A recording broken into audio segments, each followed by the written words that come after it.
Bismillahirrahmanirrahim. Assalamualaikum warahmatullahi wabarakatuh.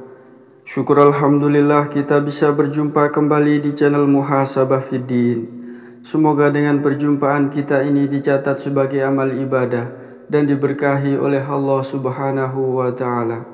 Salawat dan salam selalu dan tetap tercurahkan kepada junjungan alam Nabi kita, Nabi mulia, Nabi besar Muhammad sallallahu alaihi wasallam. Allahumma salli ala Sayyidina Muhammad wa ala ali Sayyidina Muhammad. Melalui kesempatan ini, tidak lupa saya doakan kepada sahabat semua, saudara semua dimanapun berada yang sedang menonton video ini. Semoga Allah Subhanahu wa ta'ala senantiasa memberikan kesehatan, keafiatan, dipanjangkan umur, dimurahkan rezeki, dimudahkan segala urusan, dan tetap dalam lindungan Allah Subhanahu wa ta'ala. Amin. Allahumma amin. Bismillahirrahmanirrahim. Qul huwallahu ahad, Allahus samad, lam yalid wa lam yulad wa lam yakul lahu kufuwan ahad. Shadaqallahul azim. Sahabat beriman yang dimuliakan Allah Subhanahu wa ta'ala, surat yang kita baca tadi merupakan bacaan dari surat Al-Ikhlas, yang dimana surat Al-Ikhlas memiliki banyak sekali manfaat serta keutamaan apabila rutin kita amalkan setiap hari. Namun ketahuilah wahai sahabat beriman, ada 7 waktu terbaik untuk kita mengamalkan dan membaca surat Al-Ikhlas. Yang pertama adalah waktu pagi dan sore hari. Sahabat beriman yang dimuliakan Allah, pada waktu ini kita dianjurkan untuk membaca surat Al-Ikhlas bersamaan dengan Muawwizatain, surat Al-Falaq dan surat An-Nas, masing-masing sebanyak 3 kali. Keutamaan yang diperoleh adalah akan dijaga dari segala sesuatu dan segala keburukan. Dari Muaz bin Abdullah bin Khubayb, dari bapaknya, ia berkata, pada malam hujan lagi gelap gulita, kami keluar mencari Rasulullah sallallahu alaihi wasallam untuk sholat bersama kami.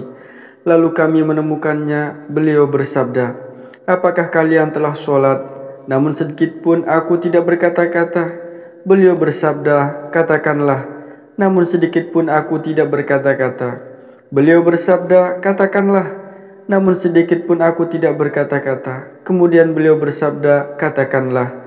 Hingga aku berkata, wahai Rasulullah, apa yang harus aku katakan? Rasulullah sallallahu alaihi wasallam bersabda, katakanlah, bacalah surat Qul huwallahu ahad dan Qul a'udzu birabbin nas dan Qul a'udzu birabbil falaq ketika sore dan pagi sebanyak 3 kali. Maka dengan ayat-ayat ini akan mencukupkanmu menjagamu dari segala keburukan. Atau kama qala alaihi salatu wassalam. Waktu yang kedua yaitu sebelum tidur. Sahabat beriman yang dimuliakan Allah, pada waktu ini kita dianjurkan untuk membaca surat Al-Ikhlas, surat Al-Falaq dan surat An-Nas dengan terlebih dahulu mengumpulkan kedua telapak tangan, lalu keduanya ditiup. Lalu dibacakanlah 3 surat ini. Setelah itu kedua telapak tangan tadi diusapkan pada anggota tubuh yang mampu dijangkau, dimulai dari kepala, wajah dan tubuh bagian depan. Cara seperti tadi diulang sebanyak 3 kali. Dari Aisyah radhiyallahu anha, ia berkata, Nabi sallallahu alaihi wasallam ketika berada di tempat tidur di setiap malam, beliau mengumpulkan kedua telapak tangannya, lalu kedua telapak tangan tersebut ditiup dan dibacakan Qul huwallahu ahad, surat Al-Ikhlas, Qul a'udzu birabbil falaq, surat Al-Falaq, dan Qul a'udzu birabbin nas, surat An-Nas. Kemudian beliau mengusapkan kedua telapak tangan tadi pada anggota tubuh yang mampu dijangkau, dimulai dari kepala, wajah dan tubuh bagian depan. Beliau melakukan yang demikian sebanyak 3 kali. Hadis riwayat Bukhari. Yang ketiga, ketika ingin meruqyah atau membaca doa dan wirid untuk menyembuhkan penyakit. Sahabat beriman yang dimuliakan Allah Subhanahu wa ta'ala, dari Aisyah radhiyallahu anha, dia berkata, Apabila Rasulullah Shallallahu Alaihi Wasallam hendak tidur, beliau akan meniupkan ke telapak tangannya sambil membaca Qul Huwallahu Ahad, surat Al-Ikhlas dan Muawwizatain, surat An-Nas dan Al-Falaq. Kemudian beliau mengusapkan ke wajahnya dan seluruh tubuhnya. Aisyah berkata, ketika beliau sakit, beliau menyuruhku melakukan hal itu sama seperti ketika beliau hendak tidur.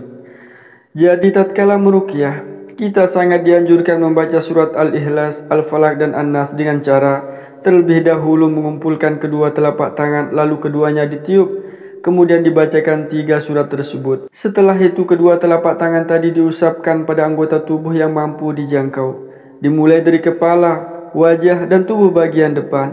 Cara seperti ini diulang sebanyak 3 kali. Yang keempat adalah dibaca setelah melakukan sholat malam. Sahabat beriman yang dimuliakan Allah, dari Uqbah bin Amr ia berkata, Rasulullah Shallallahu Alaihi Wasallam memerintahkan kepadaku untuk membaca Muawwizatain di akhir sholat sesudah sholat malam. Yang dimaksud Muawwizatain adalah surat Al-Ikhlas, surat Al-Falaq dan An-Nas sebagaimana dikatakan oleh Ibnu Hajar Al-Asqalani. Yang kelima, dibaca ketika mengerjakan sholat sunnah fajar qobliyah subuh.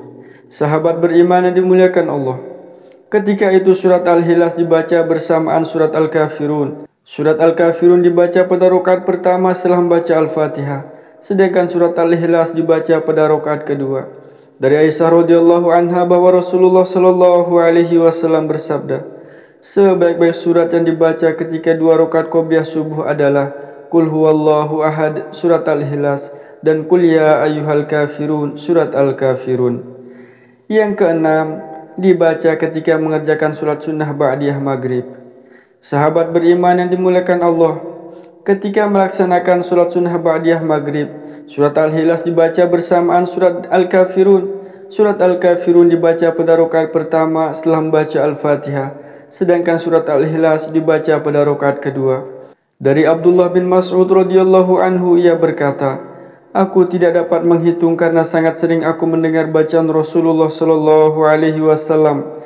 Beliau membaca surat pada solat 2 rakaat ba'diyah maghrib dan pada solat 2 rakaat qobliyah subuh, yaitu Qul Ya Ayyuhal Kafirun, surat Al-Kafirun, dan Qul Huwallahu Ahad, surat Al-Ikhlas. Yang ketujuh adalah dibaca ketika mengerjakan solat witir. Ketika mengerjakan solat witir, pada rakaat pertama kita dianjurkan membaca surat Al-A'la, surat Al-Kafirun pada rakaat kedua, dan surat Al-Ikhlas pada rakaat ketiga.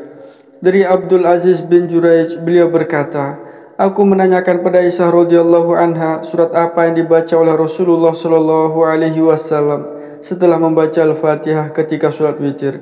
Aisyah menjawab, Nabi Shallallahu Alaihi Wasallam membaca pada rakaat pertama Sabbihisma Rabbikal A'la, surat Al-A'la. Pada rakaat kedua Qul Ya Ayyuhal Kafirun, surat Al-Kafirun, dan pada rakaat ketiga Qul Huwallahu Ahad, surat Al-Ikhlas. Sahabat beriman yang dimuliakan Allah Subhanahu wa taala, itulah 7 waktu terbaik, waktu yang afdal untuk kita membaca dan mengamalkan surat Al-Ikhlas. Semoga Allah Subhanahu wa taala senantiasa merahmati dan meridhai kita semua. Wallahu a'lam. Wassalamualaikum warahmatullahi wabarakatuh.